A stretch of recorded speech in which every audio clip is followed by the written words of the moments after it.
ఉదయకాల దినమున దేవుని సహవాసంను కోరి వచ్చిన ప్రియులైన దేవుని పిల్లలందరికీ శుభాకాంక్షలు తెలియజేస్తున్నానండి.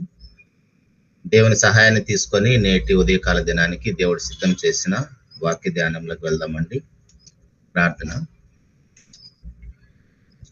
పరిశుద్ధుడైన మా కన్న తండ్రి, జీవము కలిగిన మా నాయన, నిన్న నేడు ఏకరీతిగా ఉండి మాడల తండ్రి మీరు చూపుతున్న కృపకే స్తోత్రం నాయన.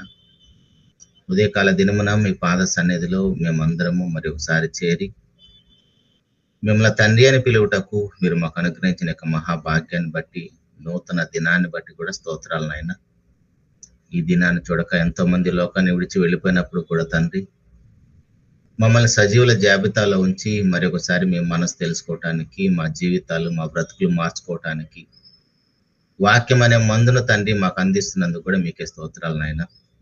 ఈ రోజు తండ్రి మీరు మా కోసం సిద్ధం చేసిన పరలోక సంబంధమైన మీ యొక్క సందేశాలైతే వింటున్నామో, వినబోతున్నామో, ధ్యానిస్తున్నామో ఆ మాటల తండ్రి మా ఆత్మను రక్షించుటకు శక్తి కలిగిన మీ మాటలన్నీ మీ మాటకు లోబడి మీ యొక్క లక్షణాలు కలిగి మేము బ్రతుకుటకు మమ్మల్ని అందరినీ కూడా పరిశుద్ధాత్మ సహాయంతో నడిపించడం నాయన. ఈ కార్యక్రమం కోసం తండ్రి ఎవరైతే మీ బిడ్డలు ప్రత్యక్షంగా పరోక్షంగా ప్రయాసపడుతున్నారో మీ బిడ్డలకు రావాల్సిన పరిశ్రమల ఆశీర్వాదాలతో నింపండి తండ్రి. అలుపుడును అయోగ్యుడైన నేను మీ సర్వ సమాజం ఎదుట తండ్రి మరొకసారి మీ మాటలు పంచుకోబోతుండగా మంచి వాక్శక్తిని అనుగ్రహించండి. పరిశుద్ధాత్మ సహాయంతో గొప్పవైన మీ మాటలు తండ్రి అంతే గొప్పగా మీ బిడ్డలకు అందించటకు కృపను అనుగ్రహించమని, మహోన్నతుడి ఈ కార్యక్రమం అంతా మీ నామానికి మహిమకరంగా మా అందరి ఆత్మకు రక్షణకరంగా మీరే దీవించి ఫలింపు చేయమని మీ యొక్క ప్రియకుమారుడు మా ప్రభువైన యేసుక్రీస్తు వారి పరిశుద్ధమైన ఘనమైన నామములో ప్రార్థించి అడిగి వేడుకొనుచున్నాము తండ్రి, ఆమేన్. ప్రభునందు ప్రియమైన దేవుని వర్లారా, దేవుని యొక్క మహాకృపను బట్టి మరోసారి ఉదయకాల దినమున మీ అందరితో కలుసుకొని దేవుని మాటలు పంచుకోవడానికి దేవుడు నాకు ఇచ్చిన యొక్క మహాభాగ్యాన్ని బట్టి ముందుగా తండ్రి అయిన దేవునికి ప్రభువైన యేసుక్రీస్తు వారి ద్వారా నా యొక్క కృతజ్ఞతాస్తుతులు చెల్లిస్తున్నాను. మీ అందరికి కూడా మరోసారి ప్రత్యేకంగా వందనాలు తెలియజేస్తున్నానండి. ఈరోజు ఒక మంచి విషయాన్ని మనం నేర్చుకుందాం. మీరు గాంధీ అన్న ప్రార్థన చేసేటప్పుడు గమనించారో లేదో, విన్నారో లేదో తెలియదు, కానీ అందరూ కూడా వ్యక్తిగతంగా వారి యొక్క రక్షణను కాపాడుకోవాలి, పరిస్థితులు ఎలా ఉంటున్నాయో అన్న విషయాన్ని ప్రస్తావించారు. దాని కొనసాగింపుగానే ఈరోజు కూడా మనము మన వ్యక్తిగత రక్షణను కాపాడుకునే విషయంలో మనకు ఉండాల్సిన బాధ్యతలు ఏంటో, మనం చేయాల్సిన పనులు ఏంటో కొన్ని విషయాలు మనము పరిశుద్ధ గ్రంథమైన బైబిల్లోకి వెళ్ళి ఆలోచన చేద్దామండి. ఎందుకంటే సమాజం అంతా ఎలా పాడైపోయిందో మనకు తెలుసు. ఇలా పాడైపోయిన సమాజంలో నుంచి దేవుడు మనకి ఇంకా అవకాశాన్ని ఇస్తున్నాడంటే అది నిజంగా దేవుని యొక్క మహాకృప మాత్రమే. మనం చేసింది ఏమీ లేదు. ఇలా దేవుని యొక్క మహాకృపలో మనం ఇంకా సజీవుల జాబితాలో ఉన్నామంటే మన మీద నీతిమంతులమని పరిశుద్ధులమని కాదు, కానీ పరిశుద్ధుడున్న లోకానికి వెళ్ళాలంటే అది కేవలం పరిశుద్ధులకు మాత్రమే ఎంట్రెన్స్. అలా పరిశుద్ధులు మాత్రమే వెళ్ళే లోకంలోకి మనం వెళ్ళాలంటే మనలో ఉన్న అపవిత్రతను, దుర్నీతిని, ఇవన్నీ కూడా మనం తీసేసుకున్నప్పుడే మనం దేవుడున్న లోకంలో అడుగు పెట్టడానికి అవకాశం ఉంటుంది. సో అందుకోసమే దేవుడు మన ఎడల దీర్ఘశాంతాన్ని చూపిస్తూ మనందరికీ ఆయుష్ను పొడిగిస్తున్నారు. ఆయన దినదినము మన ఎడల వాత్సల్యం చూపిస్తాడు. కాబట్టి మనం ఇంకా బ్రతికి బట్టగట్టగలుగుతున్నాం భూమి మీద. అంతే తప్ప ఇక్కడ మనమేదో మంచి స్టేటస్ లో ఉన్నామని, ఆరోగ్యంగా ఉన్నామని, ధనం ఉందని మనం బ్రతికలేము. మనం కేవలం బ్రతికున్నామంటే ఉదయాన్నే నిద్ర లేచాము అంటేనే వెంటనే మోకాళ్ళు వేసి దేవునికి కృతజ్ఞతాస్తుతులు చెల్లించాలి. అంతకు మించి వేరే భాగ్యం ఏమీ లేదు మనకి. నాయనా తండ్రి మీకు స్తోత్రాలయ్యా, నా జీవితాల్లో మరొక నూతన దినాన్ని పొడిగించావు, ఆ మాట చెప్పే మనం మంచం దిగాలి. ఎందుకంటే ఆ మంచం దిగకుండా రాత్రి పండుకున్న వాళ్ళు అలా పండుకున్నట్టే వెళ్ళిపోయిన వాళ్ళు ఎంతో మంది ఉన్నారని మన అందరికీ తెలుసు.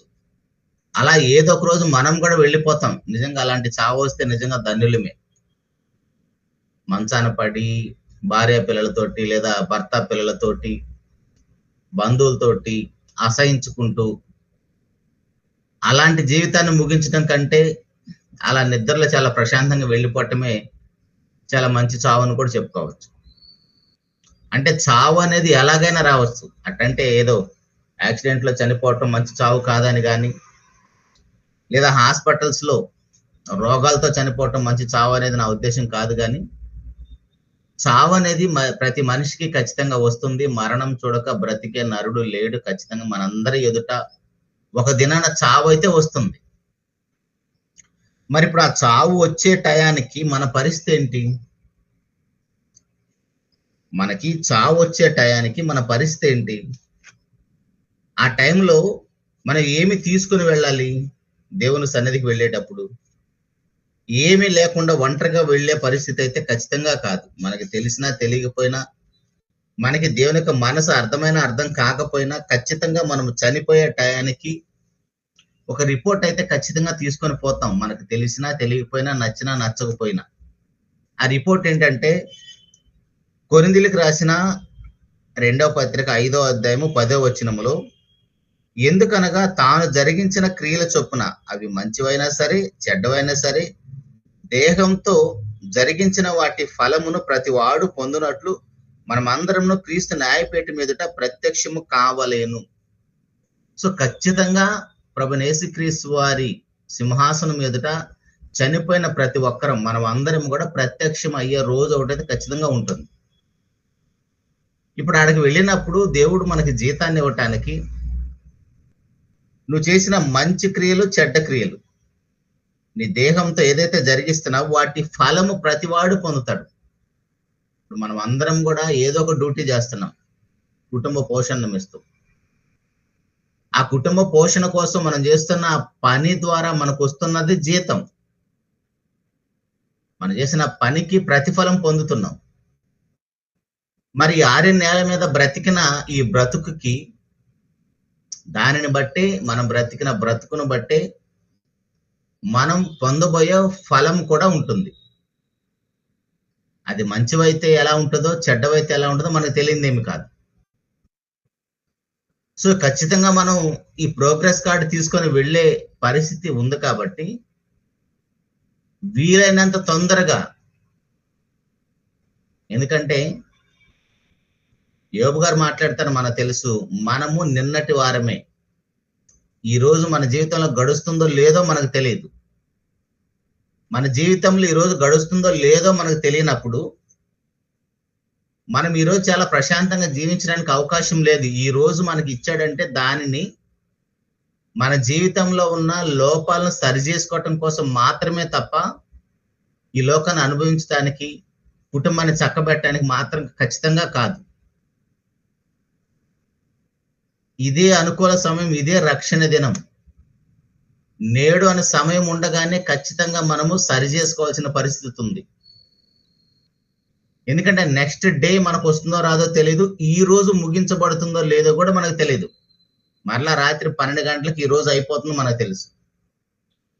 సో రాత్రి 12 గంటల వరకు మనం బ్రతుకుతామనే గ్యారంటీ మనకు లేదు. మన జీవితం ఎంతలో కనబడి అంతలా మాయమైపోయి ఆవిరి వంటిది. అదేంట్రా, ఉదయాన్నే నిద్ర లేస్తే చక్కగా దేవుని చేత ఆశీర్వాదాలు, కృపలు, దేవుని చేత అన్ని మేళ్లే పొందాలి, ఇలాంటి ఆలోచనతో నిద్ర లెగిస్తే మార్నింగే ఈ చావు వార్తలతోటి వాక్యాన్ని ప్రారంభించేవని నన్ను ఎవరు తిట్టుకోవాల్సిన అవసరం లేదు. ఎందుకంటే ఇలాంటి మంచి వాతావరణంలో ఈ మాటలు మన హృదయంలోకి వెళితే, ఈ మందు అనేది మన హృదయంలోకి వెళితే అది సాయంత్రం పండుకోబోయేంత వరకు కూడా పని చేస్తుంది.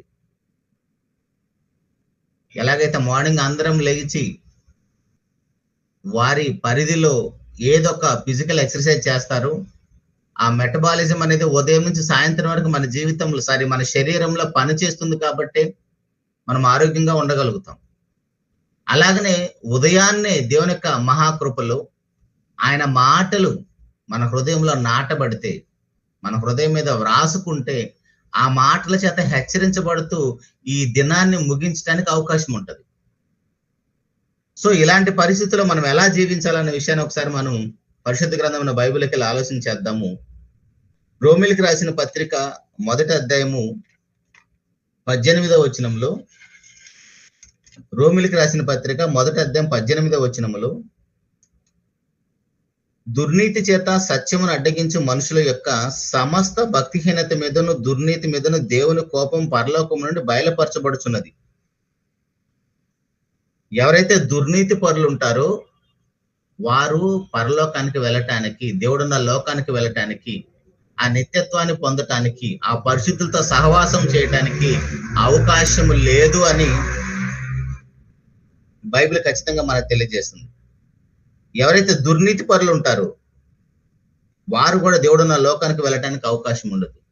ఎవరైతే భక్తిహీనులు ఉంటారో వారు కూడా దేవుడున్న ఆ పరిశుద్ధ లోకములు అడుగు పెట్టడానికి అవకాశం లేదు అని వాక్యం మనకు తెలియజేస్తుంది. ఇంతకీ దుర్నీతి అంటే ఏంటి? దుర్నీతి అంటే సింపుల్ గా మాట్లాడాలంటే,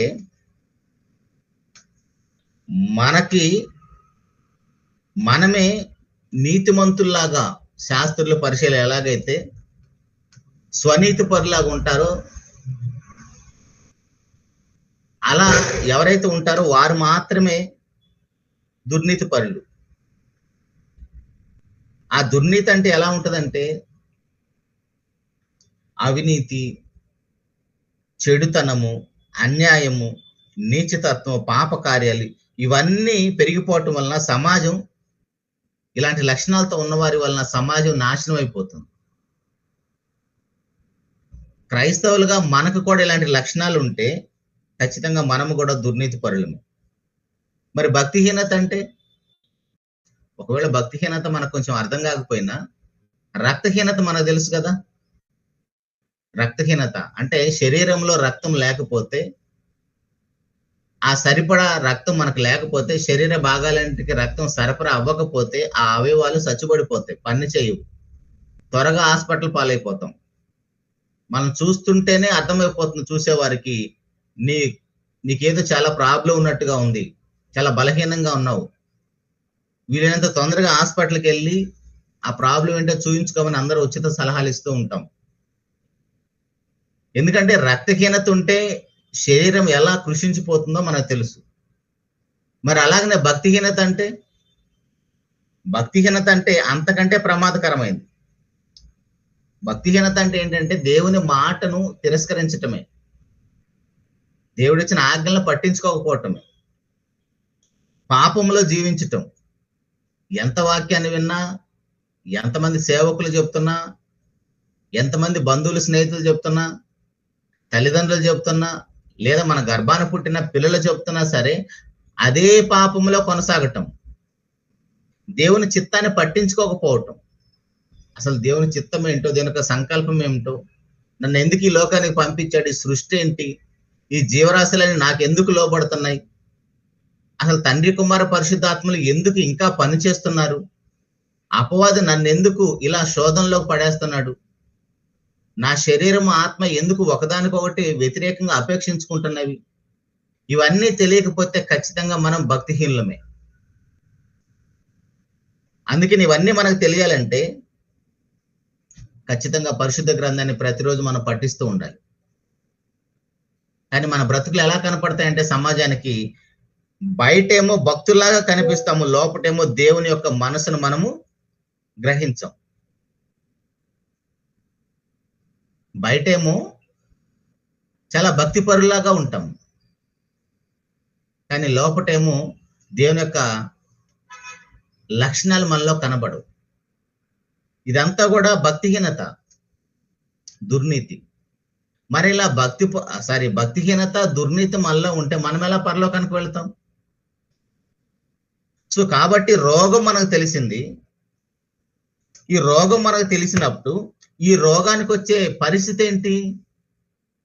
ఈ రోగం మనకుంది, ఇప్పుడు ఈ రోగం మనకు ఉండటం వలన జరిగే నష్టం ఏంటిది? ఇప్పుడు క్యాన్సర్ వస్తే ఎలా చనిపోతాము, ఎయిడ్స్ వస్తే ఎలా చనిపోతాము, మొన్నొచ్చిన కోవిడ్ వస్తే ఎలా చనిపోతాము, అలాగనే మనందరిలో కూడా దుర్నీతి, భక్తిహీనత అనేవి మనలో ఉంటే జరిగే నష్టం ఏంటి? జరిగే నష్టం ఏంటంటే, ఇదే పరిశుద్ధ గ్రంథమైన బైబిల్లోకి వెళ్ళి ఆలోచన చేస్తే, రోమపత్రిక 5వ అధ్యాయము, రోమిలికి రాసిన పత్రిక 5వ అధ్యాయము 9వ వచనంలో, కాబట్టి ఆయన రక్తం వలన ఇప్పుడు నీతిమంతులుగా తీర్చబడి మరింత నిశ్చయముగా ఆయన ద్వారా ఉగ్రత నుండి రక్షించబడదుము. సమస్య ఏంటో మనకు తెలిసింది, రోగం ఏంటో మనకు తెలిసింది. సో ఇప్పుడు ఆ రోగానికి సరిపడా వైద్యుడు ఎక్కడున్నాడని మనమే వెతుక్కొని అందరికి ఫోన్లు చేసి అడిగి మరి అది ఎంత దూరమైన ఎంత ఖర్చు అయినా మనం పెట్టుకొని భరించి వెళ్తాం. ఆ డాక్టర్ దగ్గరికి వెళ్ళేసి మన ఇబ్బందులన్నీ చెప్పుకొని మన రోగానికి ఉన్న లక్షణాలు ఏంటో చెప్తే ఆ డాక్టర్ గారు ట్రీట్మెంట్ స్టార్ట్ చేస్తాడు. ఇప్పుడు మనకున్న ఈ ఆత్మ సంబంధమైన రోగం, భక్తిహీనత, దుర్నీతి అనే విషయంలో వారి మీద ఏం జరుగుతుందని వాక్యం విన్నాము. 1:18 రోమపత్రికలోనే, దుర్నీతి చేత సత్యమును అడ్డగించు మనుషుల యొక్క సమస్త భక్తిహీనత మీదను దుర్నీతి మీదను దేవుని కోపము పరలోకం నుంచి బయలుపరచబడుచున్నది. సమస్త భక్తిహీనత మీద ఏంటండి, నా ఇష్టం అండి, నేను దుర్నీతి పరుడుగా ఉంటాను, అవినీతి పరుడుగా ఉంటాను, సత్యాన్ని అడ్డగిస్తాను, నా ఇష్టం వచ్చినట్టు బ్రతుకుతానంటే సమాజం నేనేమి చేయకపోవచ్చేమో కానీ పరలోకం నుంచి సమస్త భక్తిహీనత మీద దేవుని కోపము బయలుపరచబడుచున్నది. సమస్త భక్తిహీనత మీద దేవుని కోపం పరలోకం నుంచి బయలుపరచబడుచున్నది. మన మీద చిన్న మాట అనుకున్నాం, దుర్నీతి అంటే, భక్తిహీనత అంటే. దుర్నీతి, భక్తిహీనత మీద సాక్షాత్తు పరలోకము నుంచి దేవుని కోపం బయలుపరచబడుచున్నది. ఇంట్లో భర్తో తండ్రో కోపడితేనే మన పరిస్థితి చాలా భయంకరంగా ఉంటది.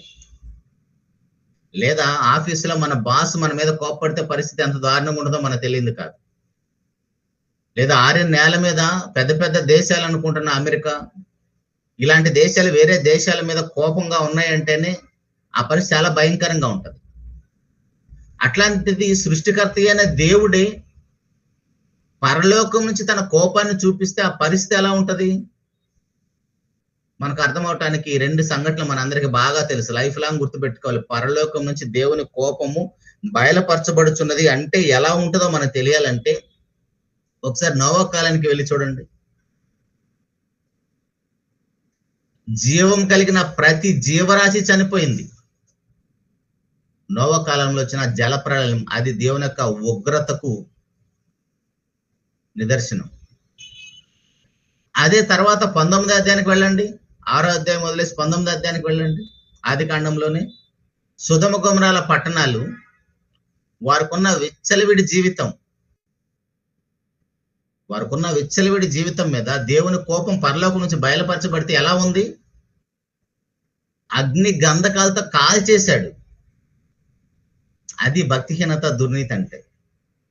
అలాంటి పరిస్థితి నేడున్న రోజుల్లో కూడా అదే దేవుడు ఉన్నాడు. అదే భక్తిహీనుల మీద, దుర్నీతి పరుల మీద దేవుని కోపం పరలోకం నుంచి బయలుపరచబడుతున్నది.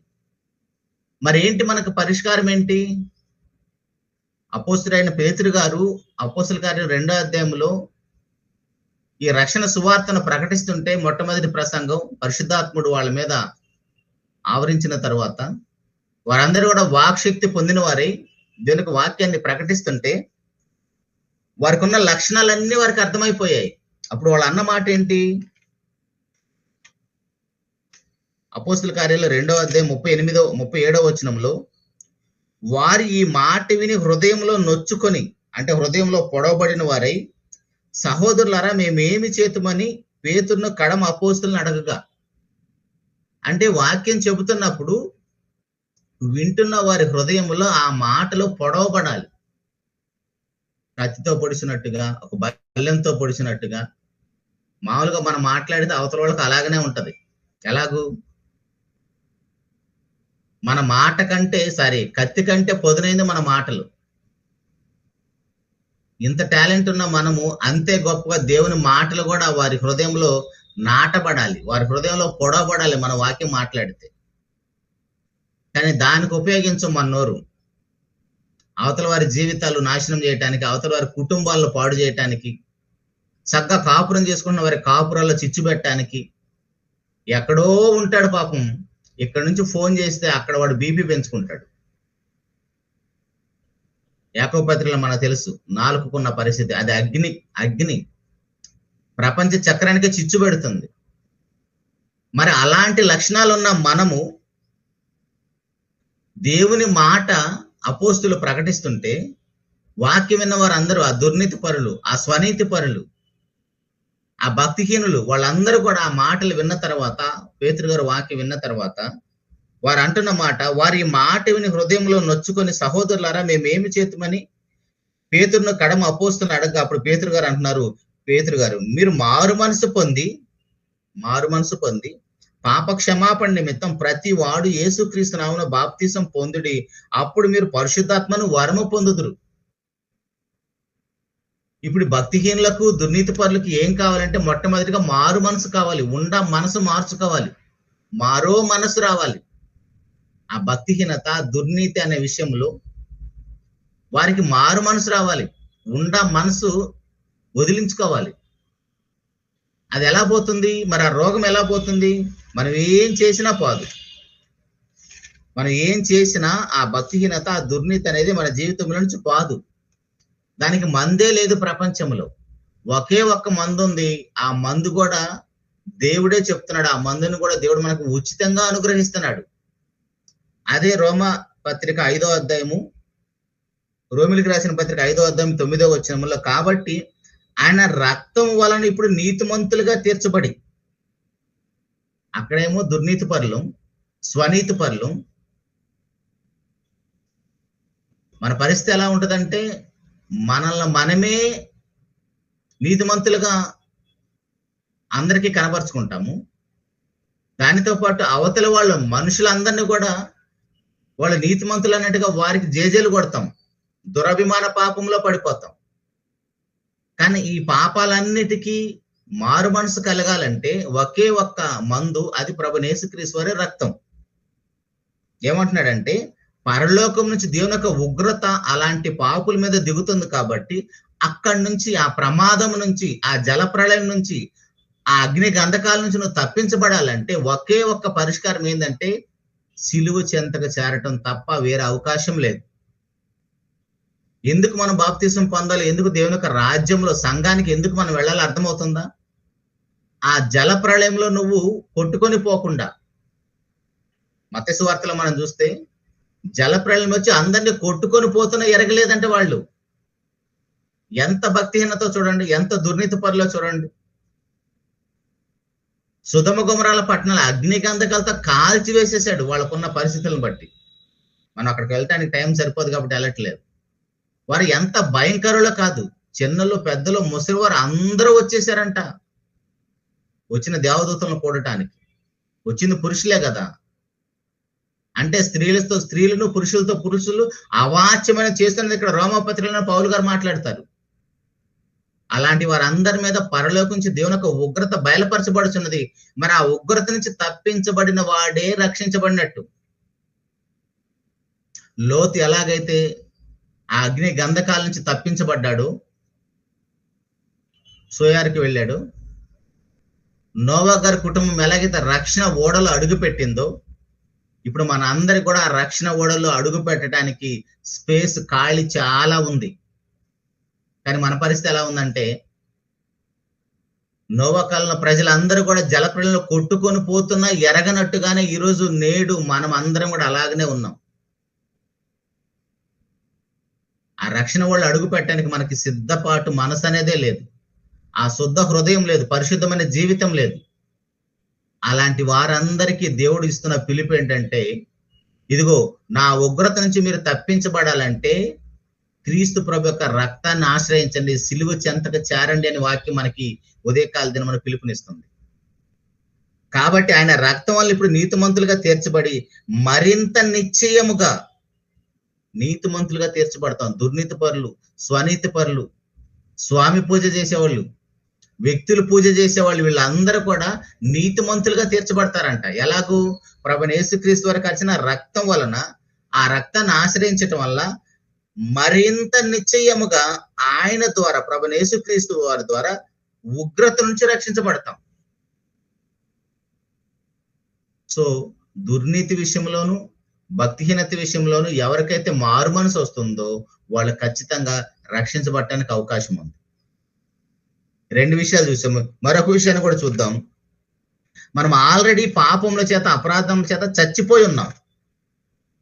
చనిపోయిన వాళ్లే కదా బాప్తిసంలో మరలా బ్రతికించబడతారు.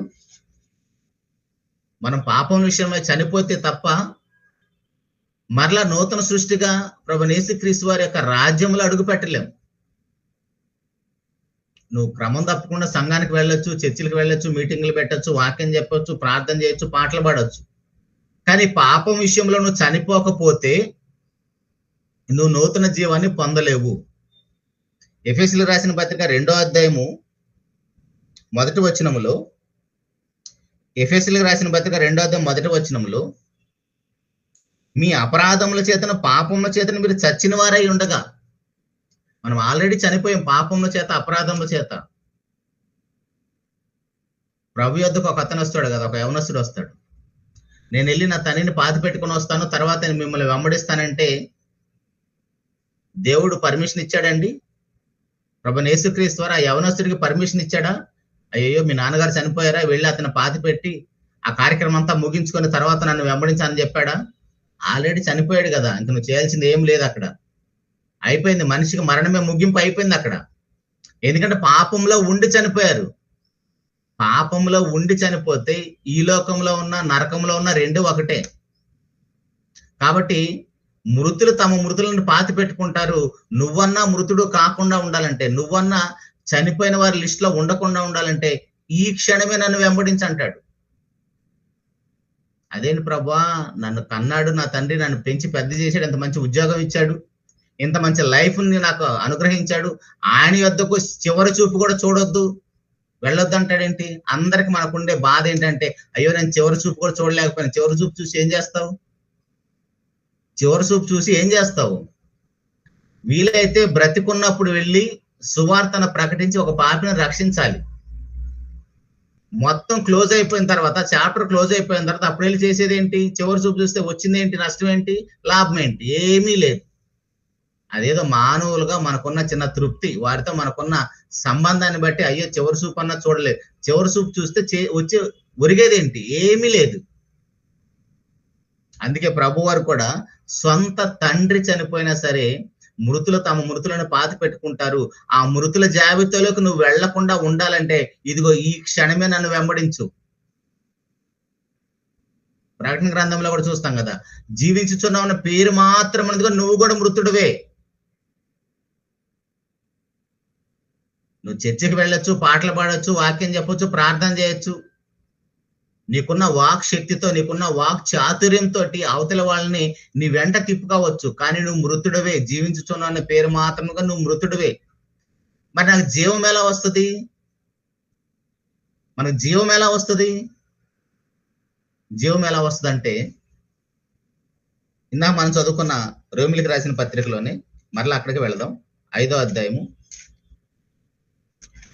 రోమిలికి రాసిన పత్రిక 5వ అధ్యాయము 6వ వచనం నుంచి ఒకసారి చూద్దాం. 5వ అధ్యాయము 6వ వచనం నుండి, ఏలయనగా మనం ఇంకా బలహీనమై ఉండగా, మనం ఇంకా పాపములోనే ఉండగా, ఆ వ్యసనాలు, ఆ బలహీనతలు, ఆ చెడు లక్షణాలు ఇంకా మనలో ఉండగానే, ఏలయనగా మనం ఇంకా బలహీనమై ఉండగా క్రీస్తు యుక్త కాలమున భక్తిహీనుల కొరకు చనిపోయాను. మన కోసమే, మన జీవితాలు ఇవన్నీ. ఏలయనగా మనం ఇంకా బలహీనమై ఉండగా క్రీస్తు యుక్త కాలంలో భక్తిహీనుల కొరకు చనిపోయిను. నీతిమంతుని కొరకు సహితం ఒకడు చనిపోవట అరదు. మంచివాని కొరకు ఎవడైనా ఒకవేళ తెగింపవచ్చును. అయితే దేవుడు మన ఎడల తన ప్రేమను వెల్లడిపరుచుచున్నాడు. ఎలా దేవుడు తన ప్రేమను మన ఎడల కనపరిచాడు? దేవుడు మన ఎడల తన ప్రేమను ఎలా కనపరిచాడు?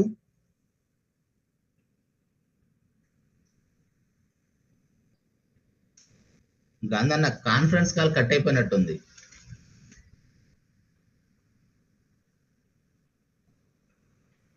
కాల్ చేయండి.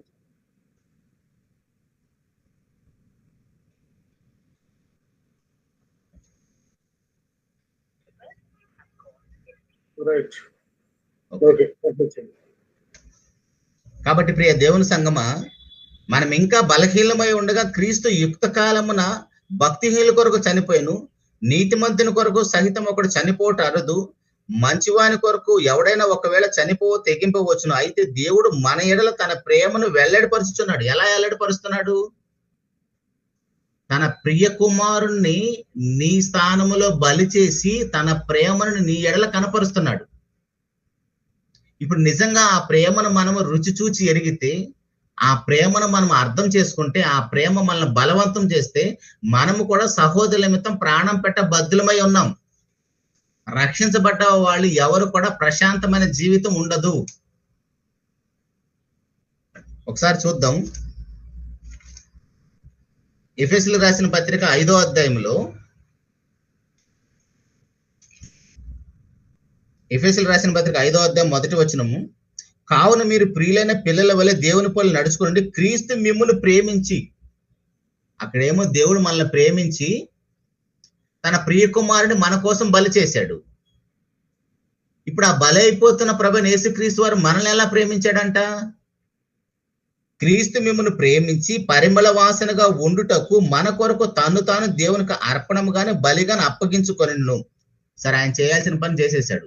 ఇప్పుడు వెంటనే ఏమంటున్నాడు? నిజంగా నువ్వు రక్షించబడితే ఆ పరిమళ వాసన నీ దగ్గర వెదజల్లబడుతుంటే, క్రీస్తు ప్రభు యొక్క ప్రేమను అర్థం చేసుకుంటే, ఆ క్రీస్తు ప్రభు యొక్క ప్రేమను రుచి చూచి ఎరిగితే వెంటనే ఏమంటున్నాడంటే, అలాగుననే. ఎలాగునా?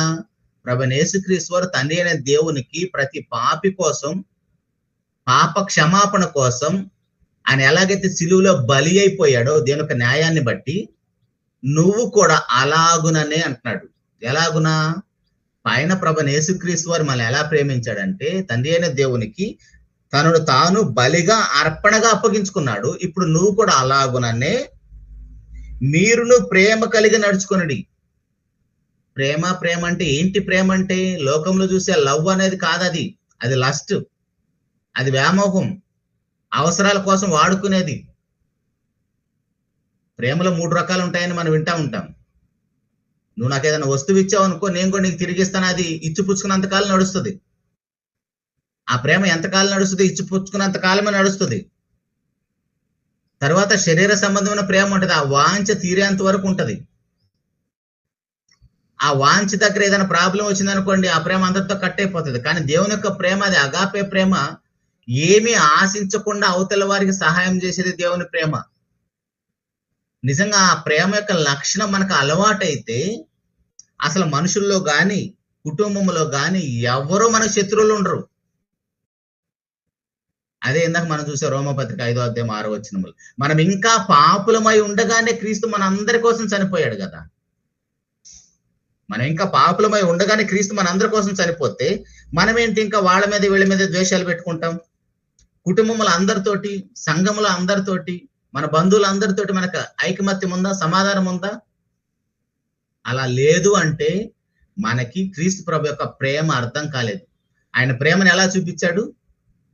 తండ్రి అయిన దేవుడు తన ప్రేమను ఎలా చూపించాడంటే, ఆయన ప్రియ కుమారుని మన కోసం నలగగొట్టాడు. యెషయా గ్రంథం 53:10లో ఉంటది. అతను నలగొట్టకు నాకు ఇష్టమైంది. ఎందుకు ప్రభువైన యేసుక్రీస్తును అంతగా నలగొట్టావు తండ్రి అంటే, నువ్వంటే నాకు అంత ఇష్టము నాయనా, నిన్ను రక్షించాలంటే ఇదిగో నా ప్రియ కుమారుని ఇలా నలగొడితే తప్ప నీ పాపానికి పరిష్కారం దొరకదు. కాబట్టి నిన్ను కాపాడటానికి నా కుమారుని శిక్షిస్తున్నాను అంటాడు.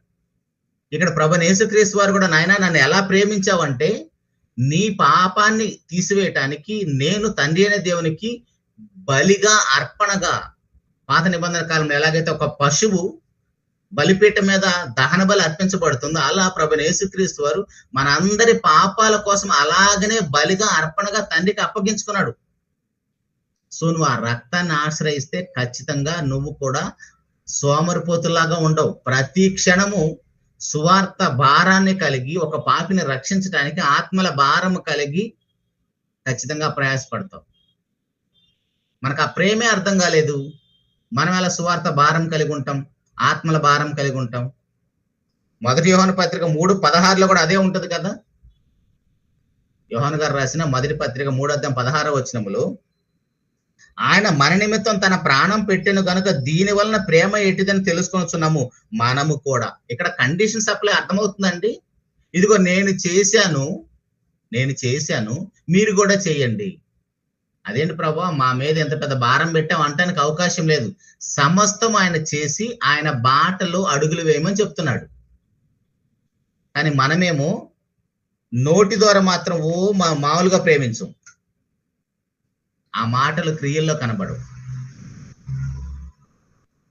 ఒక చిన్న విషయంలో కూడా ఓర్చుకోలేం మనం. కానీ మనము కూడా చక్కగా తెల్లబట్టలు వేసుకొని చేతి నిండా బైబిల్ నోట్బుక్లు పట్టుకొని అందరికీ కనబడే విధంగా చర్చిలకు వెళ్తాం. వెళ్ళొద్దనేది నా ఉద్దేశం కాదు. వెళ్ళటం వలన మళ్ళీ మార్పు అనేది కనబడాలి. ఇప్పుడు ఫ్యాన్ ఉందండి, అది ఫ్యాన్ అని మనకి ఎలా అర్థమవుతుంది?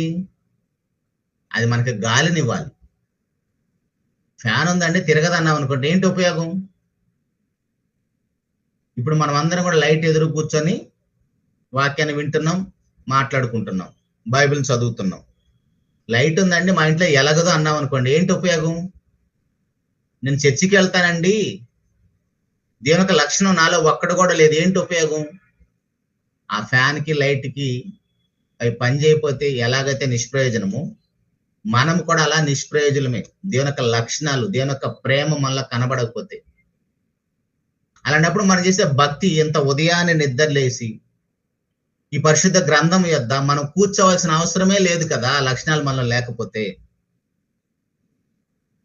ఆవిడ ప్రభునందు ప్రియమైన దేవుని వారలారా, మొట్టమొదటి మన ఆది తండ్రి ఆదికాండం 2:17 ఆయన ఆజ్ఞను అతిక్రమించటం వల్ల మన అందరికీ పాపం వచ్చింది.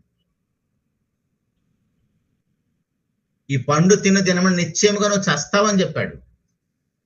అప్పుడే మనకు మరణం ప్రారంభమైంది. అక్కడ ప్రారంభమైన మరణాన్ని తీసివేయటానికి, మొదటి పేజీలో ప్రారంభమైన ఆ రోగానికి పరిష్కారం ఇంత పెద్ద పుస్తకం రాయాల్సి వచ్చింది. 1029 పేజీలు ఉంటుంది బైబిల్లో. 1029 పేజీలు ఉంటాయి. మొట్టమొదటి పేజీలో రోగం వచ్చింది. ఆ రోగానికి పరిష్కారము 1028 పేజీలు రాయాల్సి వచ్చింది. ఎంత పెద్ద పాపమో చూడండి. అది ఎంత పెద్ద రోగమో చూడండి. ఒక్క పేజీలో రోగం వస్తే 1028 పేజీల పరిష్కారం రాయబడిందంటే అది ఎంత పెద్ద పాపమో చూడండి. ఆ పర్యవసానం ఇంకెంత పెద్దదో చూడండి. మన మీద పాపం అంటే చిన్న చిన్న వాటి గురించి ఆలోచన చేస్తామండి. ఆ భక్తిహీనుల మీద, ఆ పాపుల మీద, దుర్నీతి పరుల మీద దేవుని కోపం పరలోకం నుంచి బయలుపరచబడుతుందంట. సో ఇప్పుడు మనము ఆ పాపముల విషయంలో చనిపోవాలి. దుర్నీతి విషయంలో చనిపోవాలి, భక్తిహీనత విషయంలో చనిపోవాలి. బాప్తిసం పొందడం అంటే అదే కదా. పేతురు గారు రాసిన మొదటి పత్రిక 2:24 పేతురు గారు రాసిన మొదటి పత్రిక 2:24 మనము పాపముల విషయమై చనిపోయి నీతి విషయమై జీవించినట్లు ఆయన తానే తన శరీరమందు మన పాపములను మ్రాను మీద మోసుకొనెను. ఆయన పొందిన గాయముల చేత మీరు స్వస్థత నొందితిరి. మనం చేసింది ఏమీ లేదు, చెయ్యాల్సింది కూడా ఏమీ లేదు. జస్ట్ మనం పాపముల విషయంలో చనిపోవాలి. పాపముల విషయంలో చనిపోవాలంటే ఇప్పుడు మనం చాలా మందిని పూర్తి చేసి వచ్చాం కదా, వాళ్ళు తిరిగి వచ్చారా? ఎంతమందిని పూర్తి చేసి వచ్చి ఉంటాం? మన బంధువులు, స్నేహితులు, రక్త సంబంధికులు, మన తల్లిదండ్రులు, తాతల్ని, ముత్తాతల్ని. వాళ్ళు ఎవరైనా తిరిగి వచ్చారా? చాలా పకడ్బందీగా పూర్తి చేసి వస్తాం. ఆ సమాధి వేసేటప్పుడు కూడా ఎక్కడ నక్కలు సమాధిని బయటికి తీస్తాయో, ఆ శవాన్ని బయటికి తీసుకొస్తాయని చాలా బందోబస్తు చేస్తాం. విచిత్రం ఏంటంటే నక్కలు తింటేనేమో కాదు, కానీ లేచి మన ఇంటికి వస్తాడని భయపడి అలా బందోబస్తు చేస్తారేమో తెలియదు. ఏది ఏమైనా ఎలా పూడ్చిపెట్టినా కూడా చనిపోయిన వాళ్ళు ఇంతవరకు ఎవరు తిరిగి రాలేదు. చనిపోయిన వాళ్ళు ఎలాగైతే ఎవరు తిరిగి రాలేదో నిజంగా మనము బాప్తిస్వంలో ఆ నీటిలో, ఆ తొట్టిలో సమాజం ఎదుట, సంఘం ఎదుట, దేవుని ఎదుట నిజంగా మనము మన పాపం విషయంలో చనిపోయి ఉంటే, అదే చెప్తున్నాడు పేతురు గారు, మనము పాపముల విషయమై చనిపోయి, మనము చనిపోకుండా నీతిమంతులం అవ్వలేము. మనము పాపముల విషయంలో చనిపోకుండా నీతిమంతులం అవ్వలేము. ఇప్పుడు మన పాపముల విషయంలో చనిపోవటానికి కానీ, మనం నీతిమంతులు అవటానికి కానీ మనం చేయాల్సిన పని ఏమీ లేదు.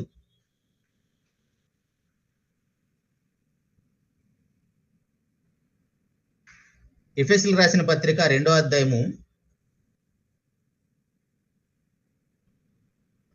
7వ వచనం చదువుతున్నాను.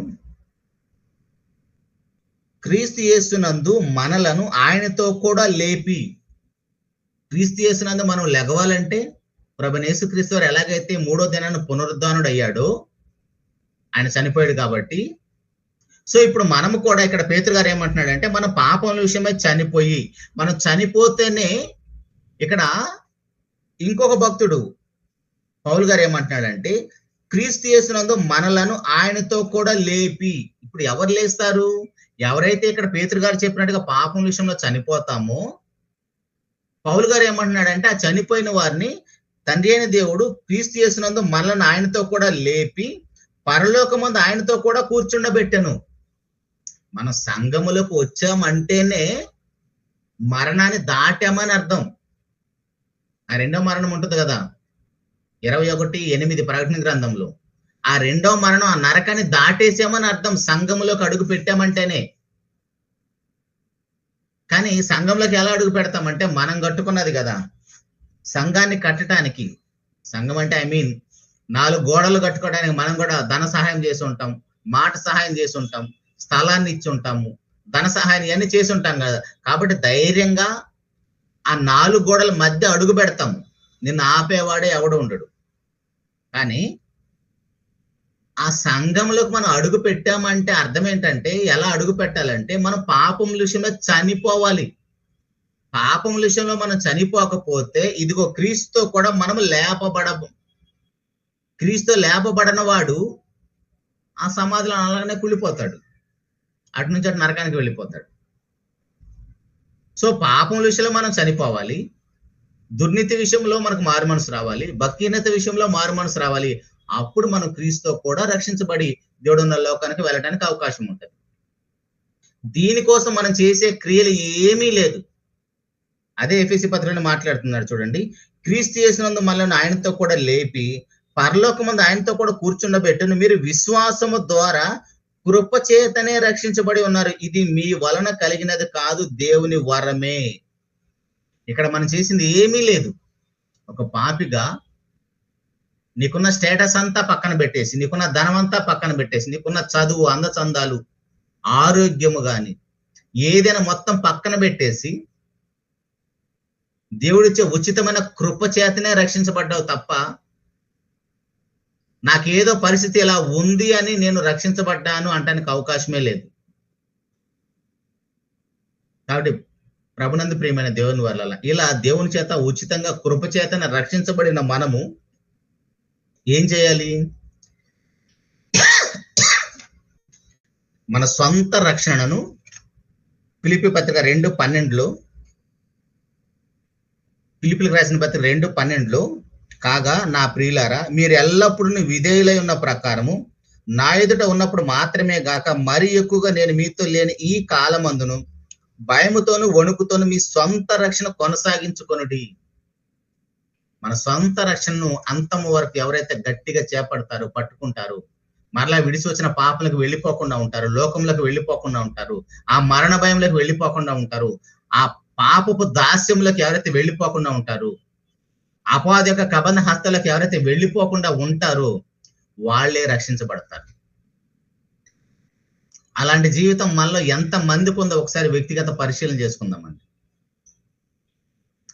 నిజానికి ఒక మాట చెప్పేసి ముగిస్తాను, టైం అయిపోయింది, 6:30 అయిపోయింది. మనం రక్షించబడిన తర్వాతే మనకి ఖచ్చితంగా కష్టాలు ప్రారంభమవుతాయి. మనకు అర్థం అవటానికి మనందరికీ మార్గదర్శకులు ఉన్నారు కదా. ఇశ్రాయేల్ జనాంగం ఉన్నారు కదా, ఐగుప్తు నుంచి బయలుదేరుతారు కానానికి, వాగ్దాన భూములకి. వాళ్ళు ఆరిన నేల మీద ఒక ప్రాంతం నుంచి ఒక ప్రాంతంలోకి అడుగు పెట్టలేకపోయారు. దేవుని మాటను తిరస్కరించి వారు ఆరిన నేల మీద ఒక ప్రాంతం నుంచి ఒక ప్రాంతంలో అడుగు పెట్టలేకపోయారు. చక్కగా దేవుడు నడిపిస్తున్నప్పటికీ కూడా వాళ్ళందరూ కూడా నిర్గమకాండం 19వ అధ్యాయంలో మోషే గారికి దేవుడు చెప్తాడు, నేను వాళ్ళకి కొన్ని ఆజ్ఞలు ఇస్తాను, వాళ్ళ ఆజ్ఞల ప్రకారం బ్రతికితే వారు నాకు ప్రజలు అవుతారు, నేను వారికి దేవుడిని అవుతానంటే అప్పుడు వాళ్ళందరూ అన్నమాట ఏకకంఠంతో అవన్నీ మేము చేస్తాం. అందుకే 20వ అధ్యాయంలో ఆయన 10 ఆజ్ఞలు ఇస్తాడు, ఒక్కడు పాటించడు. అందుకే 40 దినాలు అరణ్యంలో వాళ్ళు రాలిపోయారు, శోధించి మోషే గారిని, దేవుణ్ణి. లాస్ట్కి ఎంతమంది అడుగు పెట్టారండి? 2, కాలేబు యెహోషువలు. అంటే వాళ్ళు ఐగుప్తు నుంచి కానానికి ప్రయాణంలో వాళ్ళ ప్రయాణం ఎలా ఉందంటే, ఒకసారి ఇర్మియా గ్రంథం 2వ అధ్యాయము 6వ వచనం చదువుతున్నాను. ఇర్మియా గ్రంథం 2వ అధ్యాయం 6వ వచనంలో, ఐగుప్తు దేశం నుండి మమ్మును రప్పించిన యెహోవా ఎక్కడున్నాడని అరణ్యములో అనగా, ఆ అరణ్యం ఎలాంటిదో చూడండి. ఎడారులు గోతులు గల దేశంలో అనావృష్టి గాఢాంధకారమును కలిగి ఎవరును సంచారమైనను నివాసమైన చెయ్యని దేశం. ఎడారులు గోతులు గాఢాంధకారము, మనుషులు సంచారం చేయరు, మనుషులు నివాసం చేయలేని అలాంటి భయంకరమైన పరిస్థితుల గుండా దేవుడు వాళ్ళు నడిపిస్తూ ఉంటే ఏ కష్టం లేకుండా, ఏ ఇబ్బంది లేకుండా. చూడండి అక్కడ ప్రోగ్రెస్ ఎలా ఉంది. అంత భయంకరమైన పరిస్థితులు, ఎన్ని కష్టాలు, ఎన్ని ఇబ్బందులు, ఎన్ని భయంకరమైన పరిస్థితులు ఉన్నప్పుడు కూడా అవన్నిటిలో కూడా వాళ్ళకి ఏ కష్టం లేకుండా నడిపించాడంట దేవుడు. గాఢాంధకారం, అనావృష్టి, గోతులు కలిగినది, అరణ్యం ఒకటి, అసలు మనుషులు సంచారం చేయడానికి అవకాశం లేదు, అక్కడ మనుషులు నివాసం చేయడానికి అవకాశం లేదు. అలాంటి పరిస్థితుల్లో దేవుడు వాళ్ళని ప్రశాంతంగా నడిపిస్తుంటే ఒక్కడు కూడా కానాన్లో అడుగు పెట్టలేకపోయారు. 20 సంవత్సరాలు పైబడిన వాళ్ళు ఎంతమంది అండి? వాళ్ళు 20 సంవత్సరాలు పైబడిన వాళ్ళు ఎంతమంది అంటే 6,03,550 మంది, 55 మంది. సంఖ్యాకాండం 1వ అధ్యాయము 46వ వచనం మీరు చూస్తే, 45 నుంచి చదువుతున్నాను. సంఖ్యాకాండం 1వ అధ్యాయం 45, 46 వచనాలు చదువుకుందాం. ఇట్లా ఇశ్రాయేలులో తమ తమ పితరుల కుటుంబముల చొప్పున లెక్కింపబడిన వారందరూ అనగా 20 ఏండ్లు మొదలుకొని పై ప్రాయము కలిగి సేనగా బయలువెళ్ళిన ఇశ్రాయేల్ అందరూ లెక్కింపబడి 6,03,550 మంది అయిరి. 6,03,550 మంది బయలుదేరితే 20 సంవత్సరాలు పైబడిన వాళ్ళు కానానులో వాగ్దాన భూములు అడుగు పెట్టింది ఎంతమంది అండి? 2. ఇప్పుడు నిజంగా ఆ 2లో మనం ఉన్నామా? వాళ్ళు 6,03,550 మంది బయలుదేరితే 2 వెళ్ళారు వాగ్దాన భూములకి. ఈ వాక్యం వింటున్న మనలో, మన సంఘములో, మన సమాజంలో ఆ 2లో ఎంతమంది ఉన్నాం? నిజంగా ఆ 2లో మనం లేకపోతే, ఈ విషయంలో ఉండాలండి స్వార్థం ఉంటే. ఆ కాలేబు యెహోషువలు ఎలా ఉన్నారు, ఎలా బ్రతికారు, ఆ మిగిలిన 10 మంది వెళ్ళి సడ్డ సమాచారం ఎలా తీసుకుని వచ్చారు, వాళ్ళందరూ తిండి కోసము, నేళ్ల కోసము దేవుణ్ణి, మోషేని ఎలాగైతే అవమానించారు, ఎలాగైతే ఇసికించారు, వాళ్ళందరూ కూడా ఇసికించి అరణ్యంలో రాలిపోయారు. ఇప్పుడు వాళ్ళని నడిపిస్తున్న దేవుడు ఈరోజు మనకు కూడా తండ్రిగా ఉన్నాడు, దేవుడుగా ఉన్నాడు. అంత భయంకరమైన పరిస్థితులు మనకి ఏమీ లేవు. వాళ్ళైతే ఎడారులు, గోతులు, గాఢాంధకారము, అసలు ప్రజలు నివాసం చేయడానికి అవకాశం లేని ప్రదేశంలో కూడా నడిపిస్తున్నాడు దేవుడు. కానీ మనకు అలాంటి పరిస్థితులు ఏమి లేవు. చాలా సుఖంగా జీవిస్తున్నాం, మనం మంచి కంఫర్ట్ జోన్ లో ఉన్నాం. మనం రక్షించబడతా ఉంటావా? ఒకసారి ఆలోచించండి ప్రియ దేవుని సంగమా. ఎందుకంటే మనకు దేవుడు ఎప్పుడు గుర్తొస్తాడు? సహజంగా ఆపద వచ్చినా, ఆదివారం వచ్చినా గుర్తొస్తాడు. ఆపద వచ్చినా, ఆదివారం వచ్చినా గుర్తొచ్చే దేవుడు మనం ఇంత కంఫర్ట్ జోన్ లో ఉన్నప్పుడు అసలు దేవుని యొక్క సంకల్పం మనకేమైనా గుర్తుంటుందా? దేవుని యొక్క చిత్తం మన జీవితం ఏమైనా నెరవేర్చబడుతుందా? వారికి ప్రతి క్షణము కష్టం ఉన్నప్పుడే వాళ్ళు దేవుణ్ణి విసిగించి అరణ్యంలో రాలిపోయారు. ఆరిన నేల మీద ఒక ప్రాంతం నుంచి ఒక ప్రాంతంలో అడుగు పెట్టలేకపోయారు. మనం ఇంత కంఫర్ట్ జోన్ లో బ్రతుకుతున్నాం, మనం ఎలా రక్షించబడతాము? అయినా దేవుని యొక్క మహాకృపలో రక్షించబడటానికి తండ్రి అయిన దేవుడు మనకి బాప్తిసం పొందినప్పుడు పరిశుద్ధాత్మని వరంగా అనుగ్రహించాడు. ఆయన మన హృదయంలోకి వస్తే ఖచ్చితంగా మనం రక్షించబడతాం. మన పాపం విషయంలో చనిపోతే, పాపం విషయంలో మనం చనిపోతే ఖచ్చితంగా ఆయన మన హృదయంలోకి వస్తాడు. లేదండి నేను వాక్యం విన్నాను, నీళ్ళలో మునిగొచ్చాను, అందరిలాగా ఇప్పుడు పవిత్ర స్నానాలు చేస్తున్నారు కదా బయట జనాలు, అలా పవిత్ర స్నానం చేసినట్టుగా నేను కూడా నీళ్ళలో మునిగేసి వచ్చానంటే మనలోకి పరిశుద్ధాత్మ దేవుడు రాడు. పరిశుద్ధాత్మ దేవుడు మన హృదయంలో అడుగు పెట్టకపోతే మనము రక్షించబడటానికి అవకాశమే లేదు. ఎప్పుడు చనిపోయినా మనం ఖచ్చితంగా రాసి పెట్టుకోవచ్చు, మనం నరకానికి వెళ్ళిపోతామని. ఎందుకంటే మనం మొట్టమొదటిగా చదివిన రెఫరెన్స్ కొరింథీయులకు రాసిన 2వ పత్రిక 5:10 మంచివైనా సరే చెడ్డవైనా సరే దేవుని యొక్క క్రీస్తు ప్రభు యొక్క న్యాయపీఠం ఎదుట మనం నిలబడాలి. అలా నిలబడ్డప్పుడు మంచి అనేదే లేదు. అసలు మంచి అనేది మన జీవితంలోకి ఎప్పుడు వస్తుంది? నువ్వు చూసిన సోషల్ యాక్టివిటీస్ వల్ల కాదు, సామాజిక సేవను చేసావు కదా, అది కాదు మంచి. ఆ మంచి అంతా కొట్టుకుపోతుంది ఎప్పుడైతే సిలువ చెంతగా చేరి ఆయన కార్చిన రక్తములో నీ ప్రతి పాపాన్ని కడుక్కుంటావో అదే నువ్వు చేసిన మంచి. ఇంకేమీ లేదు. నువ్వు ఏ క్రియ చేసినా, అదే చూసాం మన ఎఫెసీ పత్రిక 2లో, నువ్వు చేసిన క్రియల వలన నీకు రక్షణ రాలేదు. అది దేవుని యొక్క కృప, అది దేవుని వరం. లోకంలో సమాజంలో ఎంతో మంది ఎన్నో సేవలు చేస్తూ ఇది దేవుని సేవ అనుకుంటారు. మానవ సేవ మాధవ సేవ తప్పు. మానవుడికి సేవ చేస్తే దేవునికి సేవ చేసినట్టు కాదు, అది విగ్రహారాధన అయిపోతుంది. దేవుని మాత్రమే ఆరాధన చేయాలి. దేవుని నువ్వు ఆరాధన చేయాలంటే దేవుడు ఎవరో నీకు తెలియాలి కదా. దేవుడు ఎవరో తెలియకుండా దేవుని యొక్క సంకల్పం ఎలా తెలుస్తుంది? మనిషి ఎవరో తెలియకుండా మనిషిలాగా ఎలా బ్రతుకుతావు? కాబట్టి ప్రభునందు ప్రియమైన దేవుని వల్లారా, పాపం విషయంలో మనం చనిపోతే ఖచ్చితంగా ప్రభువైన యేసుక్రీస్తు వారు పునరుద్ధరణట్టుగా మనం కూడా తిరిగి లేస్తాము. అలా లేచామంటే ఖచ్చితంగా ఎప్పుడు చనిపోయినా పరలోక రాజ్యంలో అడుగు పెడతాం. అలాంటి కృప తండ్రి అయిన దేవుడు మనందరికి అనుగ్రహించాలని మనస్ఫూర్తిగా కోరుకుంటూ ఈ మాటలు ముగిస్తున్నానండి. చిన్న మాట ప్రార్థన చేసుకుందాం. జీవం కలిగిన మా తండ్రి, మహోన్నతుడా, మహాపరిశుద్ధుడా, మీరు పరిశుద్ధులనైనా మీ పిల్లమైన మేము కూడా పరిశుద్ధులుగా నిర్దోషులుగా ఉండాలని జగత్తు పునాది వేయబడక మునిపే మమ్మల్ని అందరూ కూడా మీ యొక్క ప్రియకుమారుడు ప్రభువైన యేసుక్రీస్తు వారిలో ఏర్పరచుకొని ఈ తరంలో మమ్మల్ని పుట్టించిన ఆయన, మేము పాపంలో ఉన్నప్పుడే చనిపోకుండా మా అందరికి ఆయుష్ను ఆరోగ్యాన్ని ప్రసాదించి మీ యొక్క రక్షణ సువార్తను మాకు వినిపింపజేసి ఎంతో మంది సేవకుల ద్వారా తండ్రి, వారు చేసిన హతసాక్షులు వారికి జీవితాలను బట్టి తండ్రి మా అందరి చేతుల్లో పరిశుద్ధ గ్రంథాన్ని పెట్టి మీ యొక్క ప్రేమను తండ్రి మా ఇళ్ళ వెల్లడిపరుస్తూ మమ్మల్ని అందరినీ కూడా మీ కృపలో భద్రపరిచిన మీ ప్రేమ బడి స్తోత్రం తండ్రి. ఇలా రక్షించబడిన మేము మా సొంత రక్షణ భయంతో వణుకుతో కాపాడుకుంటూ కృపను అనుగ్రహించిన ఆయన. నిజానికి మేము ఏమి చేసినా రక్షణ పొందలేము తండ్రి. ఏ క్రియ చేసినా కూడా మాకు రక్షణ భాగ్యం దొరకదు నాయన. కేవలం నేను పాపినని గుర్తిస్తే తప్ప, నాకు రోగం ఉందని గుర్తిస్తే తప్ప, నేను అంధకారంలో ఉన్నానని గుర్తిస్తే తప్ప నాకు క్షమాపణ కలగదు తండ్రి. అలా గుర్తించిన నేను ప్రభు సిలువ చెంత చేరాను తండ్రి. అలా రక్షించబడిన నేను తండ్రి చివరి వరకు, అంతం వరకు నా సొంత రక్షణ భయంతో వణుకుతో కాపాడుకుంటకు నాకు మీ బిడ్డలందరూ కూడా అనుగ్రహించండి నాయన. మేము ఏమి చేసినా కూడా తండ్రి రక్షించబడటానికి అవకాశం లేదు తండ్రి. మీ ఉచితమైన కృప చేతని, అది దేవుని యొక్క వరం అని విన్నాము నాయన.